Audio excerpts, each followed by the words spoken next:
It's only 4 months, 4 days to Christmas. Now I say that because it's important, because we're visiting children, and that's why this property is built, who aren't going to make it that 4 months, 4 days. We visit with kids who are going to celebrate Christmas tomorrow, the next day. It's going to be their last Christmas, and we try to help the families get away from the reality of what's happening.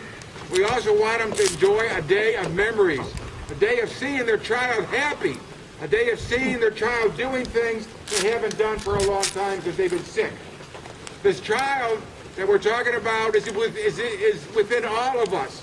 We all love Christmas, but as adults, you've had your turn. It now belongs to the children. And I tell people that there's nothing more important than a child.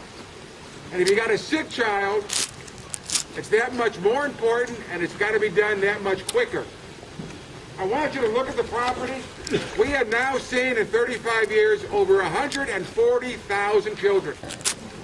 You'll see on the property there's 600 Christmas trees planted by families who have been here whose child died and wanted to leave a memory. You see a water fountain, the same thing, by a family who remembers their child by being with us and being happy. This bike run is important to us because it helps us finance some of the things we want to do. We use the money that you give to us for expansion. We're going to build here a shelter for the cooks to cook under. As you go down this drag, you're going to see a new building going up. It's going to be a golf shack. Behind it is going to be a 9-hole putt-putt. And it's designed for children in wheelchairs. So the golf shack will have all the golf balls, the golf clubs, and many of them are specially bent. And the kids can go out and play golf. There'll be benches for the families to rest, to watch. And then going down, we just finished from last year our bakery. The bakery is now open. It's totally supplied, it's all equipped. We bake on site our own chocolate chip cookies. So the children, the families go in and can get coffee, hot chocolate, homemade, fresh chocolate chip cookies. That with the barber shop, with the ice cream store, the general store, the train, all these items. It's a day of fun at the North Pole. Thank you for helping us do it. But I want to tell you, I'm doing one more thing this year. Excuse me. I met a young man a couple weeks back who was a dad of a child who was very, very ill. This man had been a vet. And I know a lot of you out there are standing looking at me. And to all of you, I say thank you. But I've heard the stories. I've heard the stories of how bad you guys are treated at the vets hospitals and whatnot. And he tells me about there's some guys there, their families don't visit. They're in hospice, they're in palliative care. They're just forgotten. So I am meeting on Monday with my U.S. State Senator, my U.S. Congressman, and the President of the Veterans Hospital. Yes, I have connections. And we are going to do a Veterans Day for the guys in the hospital. I'm going to bus out at our expense. We're going to take everybody out of palliative care. We're taking everybody out of hospice. And we're bringing them out here with their families, whatever families they have.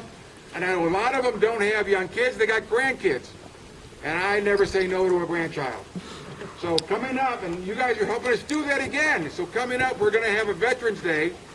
And we're going to reach out to the 2nd Brigade to escort the buses in.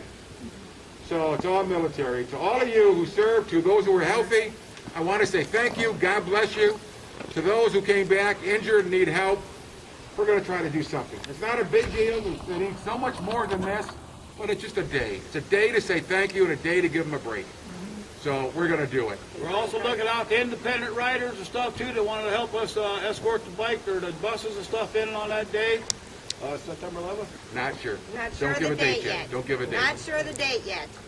But I mean, independent riders, whoever wants to come out and help us, you're more than welcome. Well, we like to keep it. We like to keep it to military. We like to keep it to military. Ex-military guys coming in for this day. It's all about military. All right. So everything else, to John, to Mary, for the great job they've done for 10 years. All right. How John's put up with her for 10 years, I don't know.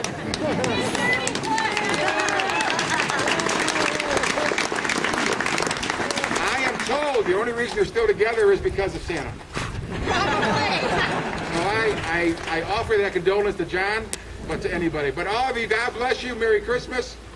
I really do appreciate it. But let me just say this. This morning, I was at the North Pole. I visited my elves, and they can scarcely believe in 4 months, 4 days, it's going to be Christmas Eve. On that night, they're going to polish my boots, comb out my beard, and they're going to load your loot. It's going to be a wondrous night, and I'm going to do a magical flight over your homes. But I tell you this, put your ear to the window at 5 minutes to 12, and you just might hear somebody say, ho, ho, ho! Merry Christmas, and Merry Christmas and good night. God bless all of you. Merry Christmas. Thank you.